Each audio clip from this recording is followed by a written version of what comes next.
Penn State and Northwestern face off against each other at noon Eastern Time this Saturday. Both are coming off of big wins at home. They're different kinds of wins, but big wins nonetheless. Let's start with Penn State. Penn State came off of a 31-0 shutout over Iowa, a game which totally had a revenge angle to it, as Penn State went into Kinnick Stadium in 2021 and they blossomed a 17-3 lead, only to choke it away due to multiple injuries and Iowa's toughness in the second half. Penn State enforcing over 400 yards on Iowa's defense, carving them up ever so slowly, not averaging more than 5 yards per pass attempt or 4 yards per rush attempt. The Nittany Lions scored 4 touchdowns, kicked a field goal, forced 6 fumbles, and recovered 4 of them from Iowa. They held the Hawkeyes to under 100 offensive yards. Cade McNamara struggled to complete a third of his passes, and he was sacked 3 or 4 times. It was an utterly dominating performance. It's why Penn State right now is in my top 5, because I don't care if Iowa isn't that good, much like they were last year. Iowa has a good defense. Kirk Ferentz typically has a game plan when meeting these top opponents, and Penn State just dominated from start to finish. So you got to give credit where it's due. They're coming off of a big win at home in their whiteout game, and now, if you're Penn State, focus ultimately shifts to Ohio State. But before we talk about that, I do want to discuss Northwestern. Northwestern, I still cannot believe this happened. They completed one of the greater comebacks in Big Ten football in recent memory. They were down 31-0 with a little over 12 minutes left in the game. Northwestern, the Wildcats, or as I called them in the preseason and just probably a week or two ago, the Mildcats. Their head coach was fired due to a hazing scandal and an investigation where, even though he couldn't have been directly tied to the hazing, the university, after reports were leaked by Northwestern's journalism school, I believe that's how it all happened. Pretty sure, but if I miss details, comment down below. The university reacted, I would say, hastily, and they fired Pat Fitzgerald. That was devastating. The players tried to rally around Fitzgerald, and many other former players defended him, while others came forward and said, they shared their side of the story as, victims of hazing. That was a mess, and I say the whole story about that in this video to just describe that Northwestern is weighed down by externalities, and their football program was already garbage. Minnesota, on the other hand, solid culture. There were allegations released about PJ Fleck this summer, but those have happened before, and nothing has come about from them. Rock solid culture. A team that is known for physical toughness, for dominating time of possession, and for typically not losing to these smaller opponents. The first time that PJ Fleck lost a non-conference game at Minnesota, I believe, was 2021 against Bowling Green. I think that was the only time he lost a non-conference game at Minnesota against, a smaller school. And he typically does a good job of beating teams that are not at his talent level. Northwestern went on a 21-0 scoring run in the fourth quarter where Minnesota's defense made Ben Bryant look like Tom Brady. Northwestern comes back. They beat Minnesota in overtime due to PJ Fleck and Greg Harbaugh and Matt Simon calling a very conservative game, one that might have gotten Darius Taylor, their best running back, injured. And the Wildcats move on to 2-2, 1-1 in conference. They've already doubled their win total from last year. And all I have to say is hats off to David Braun. Northwestern, as I mentioned earlier, they're down. They're demoralized. They lost their head coach that has been there since the early 2000s. Total shock. Just really amazing that Northwestern was able to come back, and they had nearly 500 total yards, 25 first downs. They had 29 minutes and 50 seconds of possession. They only had one turnover, and Ben Bryant threw for 4 touchdowns, 396 yards. It was a good game, good effort. It showed a lot of emotion and energy and pride from the Northwestern Wildcats to come back. So because of that comeback, at least for now, I'm not going to be calling them the Wildcats, though this game is one where Penn State will probably make Northwestern look mild, if not worse. That's the likely outcome here. Penn State, in my mind, is the 5th best team in the country. They're a top 10 team nearly unanimously by anyone who, knows about college football and who studies the sport and who's engaged in it. And Northwestern, as good as their win was over Minnesota, we all know from watching them against Duke, watching them against Rutgers, where, Rutgers held them to 7 points. Minnesota obviously allowed 37 points. And Minnesota's defense is typically good. So there's questions about, Minnesota's defense. But also, I think Rutgers' defense is a lot better than people are giving them credit for, especially since Duke, with Mike Elko, very solid defense, and Northwestern was able to put up 17 points on them. I know it took them, the full 4 quarters to do so, and some of it was in garbage time, but nonetheless, I think Rutgers is a much improved Big Ten team, but this is not a Rutgers video. It's highly unlikely that Northwestern is going to be able to overcome the massive obstacle set before them that is Penn State. They thankfully get Ryan Field. They're at home. They're not traveling to Beaver Stadium. Though last year Penn State traveled to Beaver Stadium, only lost 17-7. But there was very tough weather that went in favor of the Wildcats. That was the first of 2 times that happened for Northwestern and Pat Fitzgerald's squad in 2022 was against Penn State and against Ohio State.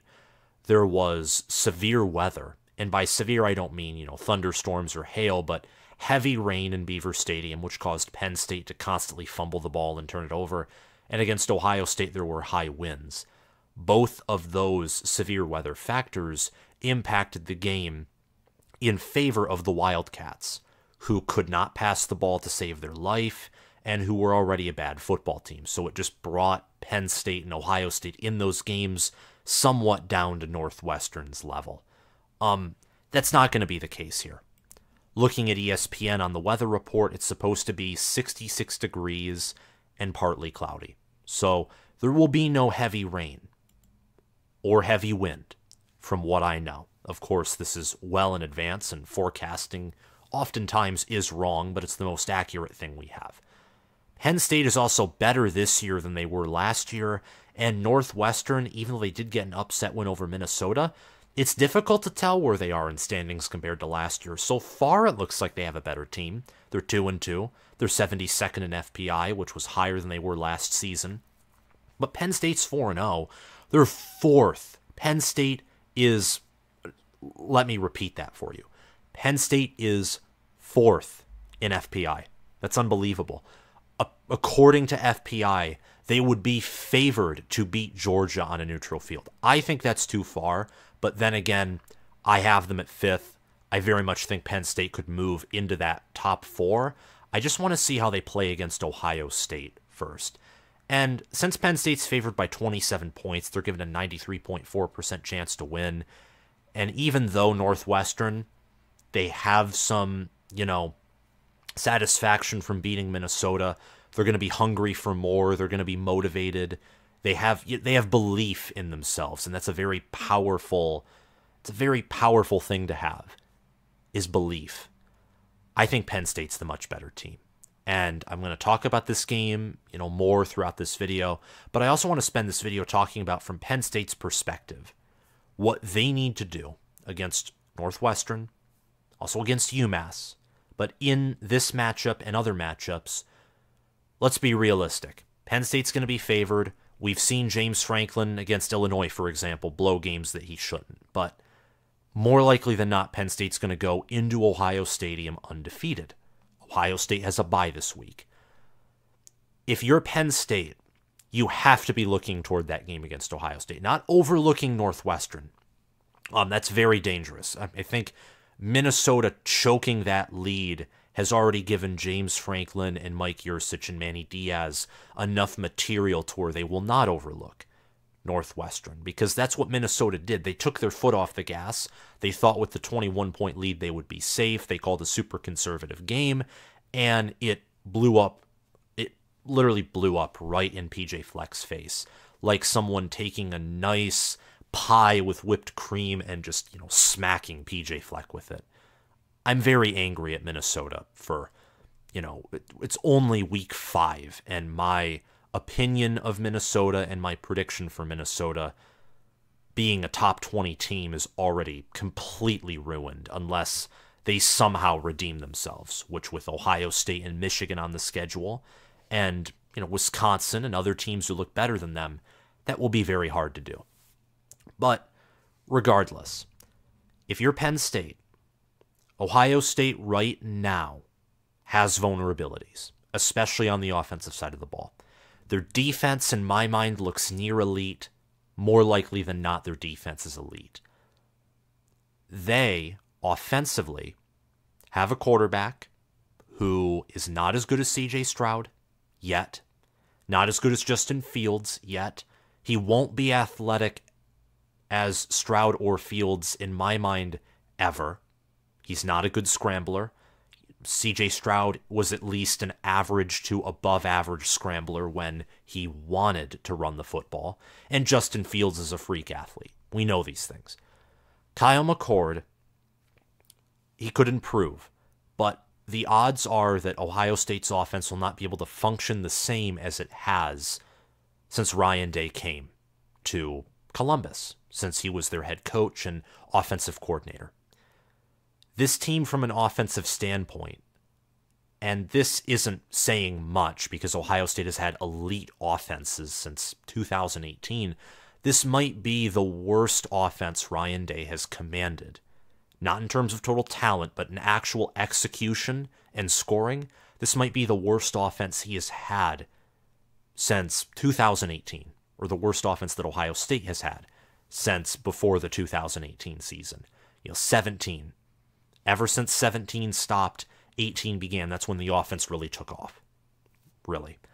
The defense is going to be one of the best under Ryan Day. The offense, there's still a lot to figure out. It could make that jump, and I think with Ryan Day at some point this season, the offense is destined to take off.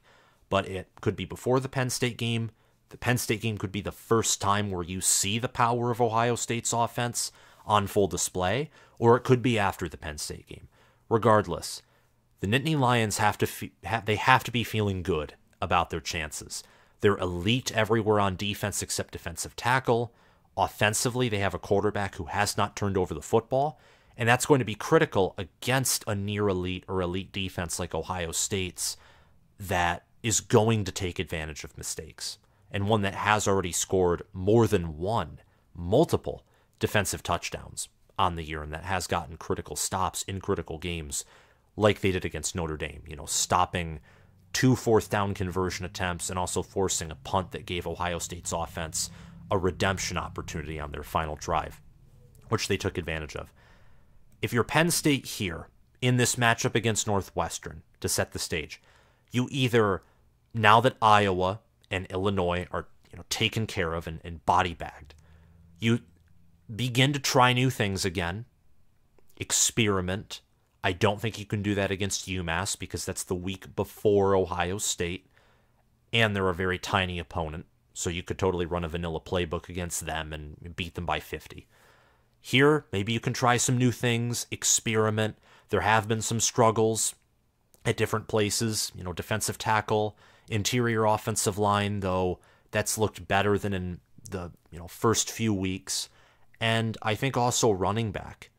Nicholas Singleton hasn't been averaging 4 yards per carry, and Catron Allen hasn't been explosive either, though for now he's been the better of the 2 running backs. So you can do that. You can experiment, try new things. You could even rest your starters. I know that James Franklin did that a few years ago against Rutgers, and they were basically tied at half, or Penn State was barely leading at half. I think it was 2019, or maybe another year. I think it was 2019. He rested his starters in the final game of the regular season to, prepare for the bowl game.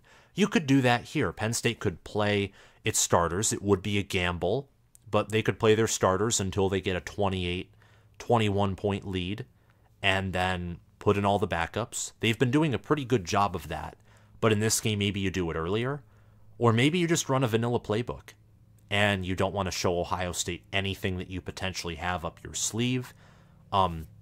Upside of that, compared to experimentation, is Ohio State knows less about your offense and defense. The downside is maybe you miss a few things about your roster that you haven't quite seen yet. So I like Penn State's position here before the Ohio State game. I know that it's early, but Northwestern and UMass, they're far inferior teams to Penn State. And I've talked about other teams in this way before as well. Like Ohio State, when they played Youngstown State and when they played Western Kentucky. You can't overlook anyone, but since Notre Dame is obviously the focus, what are you doing against Youngstown State and Western Kentucky to maximize your potential to beat Notre Dame? Penn State has this game at Northwestern. They then have a bye the week of October 7th, and then October 14th they play UMass. In my mind, you have 3 weeks starting now where you can't overlook anyone, but you can begin to think about Ohio State well in advance. And Penn State has an advantage here scheduling-wise compared to Ohio State, because even though Ohio State has the home field advantage, the Buckeyes, on the other hand, they have Maryland. They have a bye this week, but then after the bye, they have Maryland. And then after Maryland, they have to travel on the road to Purdue, who isn't that good, but I think still better than Northwestern and UMass, before returning home to Penn State. So the Nittany Lions have a lot of time to prepare and to think about their game plan for the Buckeyes. And they can plan for that here. They have 10 position advantages in my mind. Northwestern has no one at any position comparable to Penn State. Penn State is so much better than the Wildcats are. Not even close. The staff goes to Penn State. Quarterback, Penn State. Running back, wide receiver, tight end, all skill positions to Penn State. Trench play goes to Penn State. Linebacker, defensive back, including special teams. Penn State special teams had a very rough start to the season, but they found their way. They have, and that's what good teams do. Good teams find their way to win and to adapt. And Alex Felkins right now, he replaced Sander Sahaydak. I think that's how you pronounce his name, after Sahaydak missed 2 field goal attempts against West Virginia. Field goal attempts that he should have made. But he missed them. Felkins came in to replace him and is 5 of 7 on field goal attempts. He's made 3 out of 3 from 20 to 29 yards, 2 out of 3 from 40 to 49 yards with a long of 46, and he missed one from over 50 yards. And then Riley Thompson has been a serviceable punter this season. So at special teams, Penn State has an advantage. Defensive back with guys like Kalen King, Johnny Dixon, Keaton Ellis. We don't have to go any further. Penn State right now is 11 passes defended, and they have 5 interceptions. Their leader in interceptions, tied for first, is Johnny Dixon, Abdul Carter, Cam Miller, Dominic DeLuca, and Daquan Hardy. Those are their leaders in picks. 2 are linebackers, DeLuca and Carter, and 3 are corners, Cam Miller, Daquan Hardy, and Johnny Dixon. Johnny Dixon being one of the best cornerbacks in the country. And also Dominic DeLuca has 2 forced fumbles. Kalen King is an even better cornerback, though, than Johnny Dixon. Even better.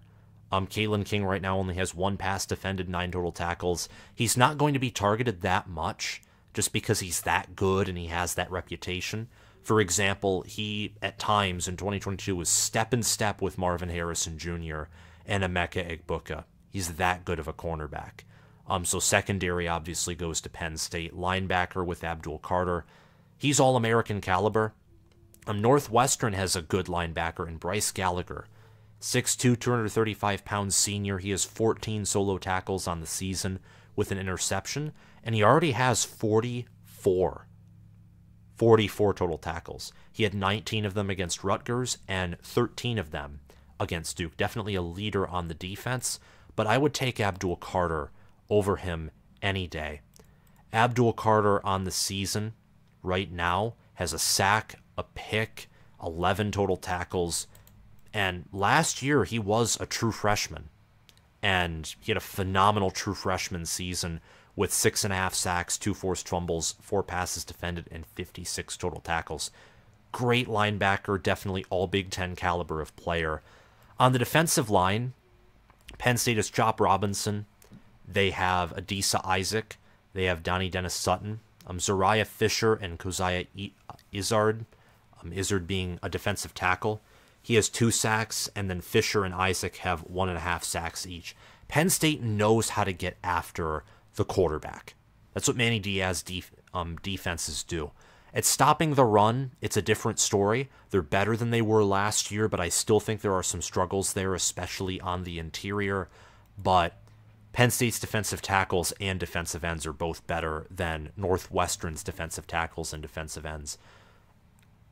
For Northwestern, after Pete Skoronski left last season, their offensive line has continued to be bad because one good player on the O-line doesn't make the O-line good. Just ask Taylor Lewan at Michigan when he played with a bad Brady Hoke offensive line. Penn State, they have one near elite to elite offensive tackle, college level. He's the #1 offensive tackle prospect in the nation in Olu Fashanu. They have Hunter Norzad at center, and they have some other players on the offensive line who are solid. Penn State's O-line, this is never going to be the team's strength, at least for this year. But it's one of the better offensive lines, if not the best offensive line that James Franklin has had. So far, they've only allowed 2 sacks to Drew Allar, and that's facing defenses in Iowa's and also Illinois that have players like Jerzon Newton, Deontay Craig, for example, and Joe Evans. Great, too, in the case of Jerzon Newton, elite defensive line player. So the offensive line's impressive. At tight end and wide receiver, I think in this game would actually be close. Penn State does not have, outside of Lambert Smith, a wide receiver who I would even classify as better than good or even better than above average. Keandre Lambert Smith has 286 receiving yards, 3 receiving touchdowns. Harrison Wallace III is the team's second leader in receiving yards. He doesn't even have 100. He has 98 receiving yards on 10 receptions, no receiving touchdowns. Tyler Warren and Theo Johnson. Warren has 90 receiving yards. Johnson has 88. Warren has 4 receiving touchdowns, and Johnson has none. The receiving room for Penn State is not it's not their strong suit. It just isn't. And I know that they faced a good defense in Iowa. Illinois' defense simply just has good defensive linemen. Their linebacker room and their secondary are suspect. It's just facts. And then their offensive line doesn't help them in any way by constantly, I think I said offensive line, but I meant to say offense for Illinois. It doesn't help them by constantly turning over the football. And Penn State's defense took advantage of that. So there are some concerns for Penn State at wide receiver. Tight end, I don't think there's a problem there. I just think against Illinois and Iowa, Penn State couldn't get explosive in the passing game, so that's why some of the numbers for the tight ends aren't as high as I think they should be. Northwestern, on the other hand, has 4 receivers, one of them even being a running back, that have 100 receiving yards or more. Bryce Kurtz, Cam Johnson, Joseph Hyman II, and A.J. Henning. Henning and Kurtz have 2 receiving touchdowns each. Henning has 111 receiving yards, and Kurtz has 274. Kurtz gained the great majority of his receiving yards against Minnesota, where he had 215 receiving yards and 2 receiving touchdowns in a huge comeback win. At tight end, Thomas Gordon, Charlie Mangieri, and Marshall Lang are some names to look out for as well. So for receiving, Northwestern is closest to Penn State for tight end and wide receiver in any facet of the game that involves receiving the ball. Again, wide receiver, tight end and also catching the ball out of the backfield at running back. But rushing the ball, Penn State's way better. At quarterback, we don't even really have to talk about quarterback. Ben Bryant is 804 passing yards and a 119.4 passer rating. He's struggling to complete close to 60% of his passes. Meanwhile, Drew Allar, he has 903 passing yards, 8 passing touchdowns, no interceptions. Penn State is just the better team all around, and you have to think that Penn State, they probably could come out and dominate, but maybe they don't care as much about style points in this game as they did against, let's say, Delaware or West Virginia, and the same will probably be true against UMass.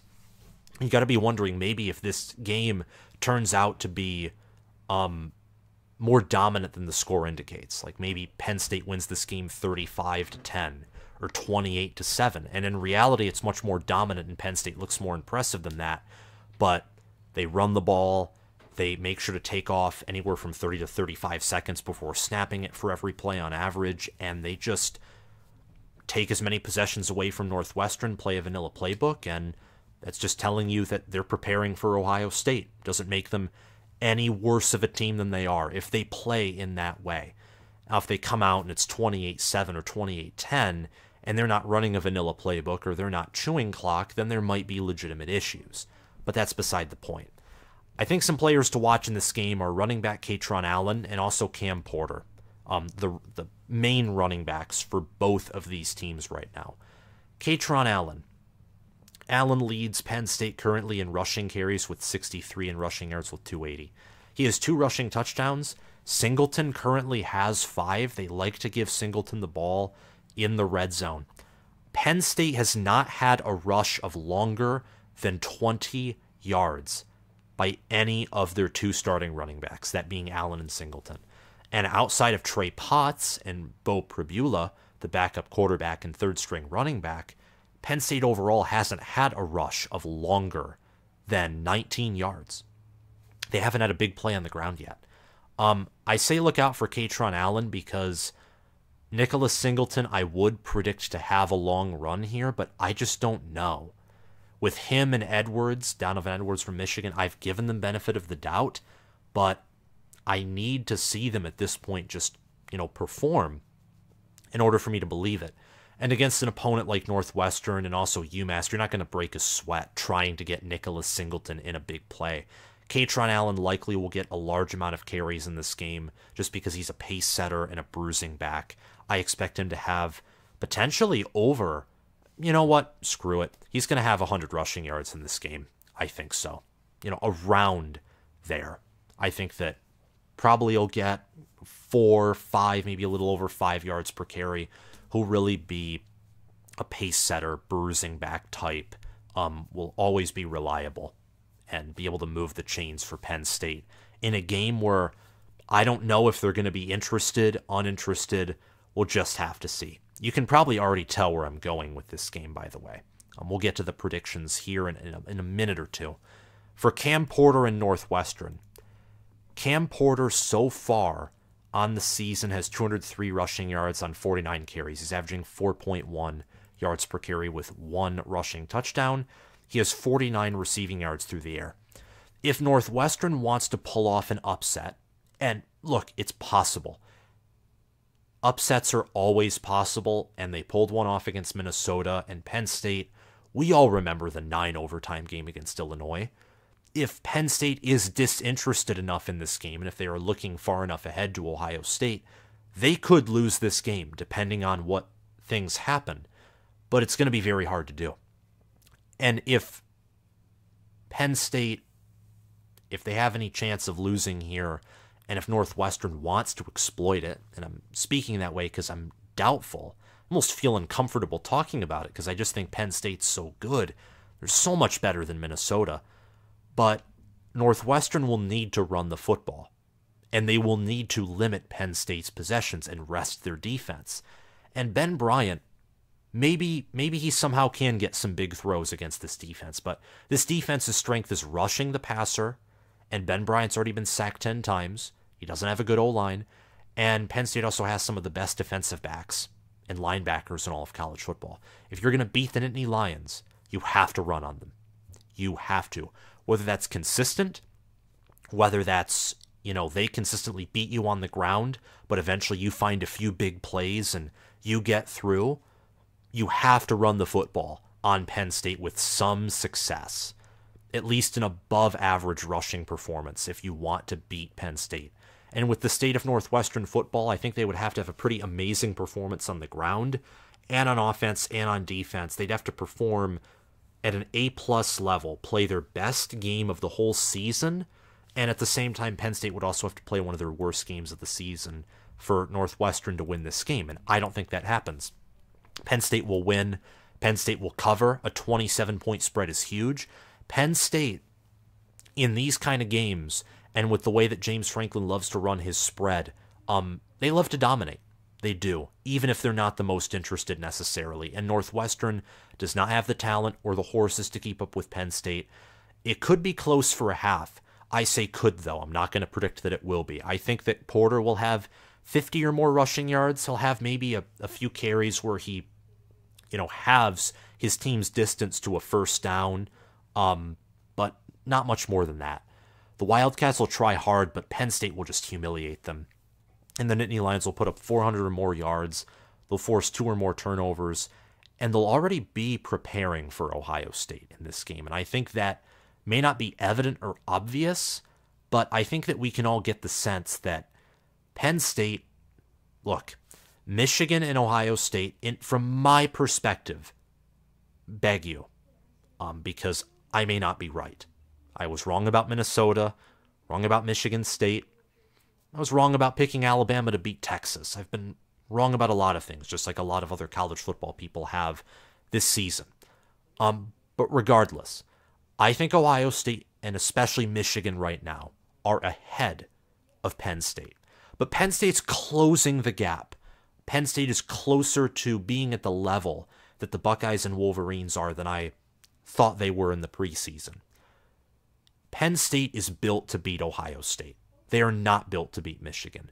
Michigan, even with some of their struggles right now on O-line, just look at their power O-line in some of these games. Their offensive line will still be standing after starting 5 yards from the end zone. They have that powerful of a push for power smash mouth football. They haven't been as good at opening up the holes against defensive lines like they were last year, which helped them gash Penn State, and their pass protection hasn't been as good. But to compensate for that, their defense looks like the number one defense in the country. They have a much better wide receiver core, a better tight end room, and J.J. McCarthy looks like a quarterback who can win games on his own, at least for now. We'll have to see. And Blake Corum and Donovan Edwards are still there. Kalel Mullings looks like a good, third option at running back. And I've already mentioned the offensive line. And also the defensive tackle room with Chris Jenkins.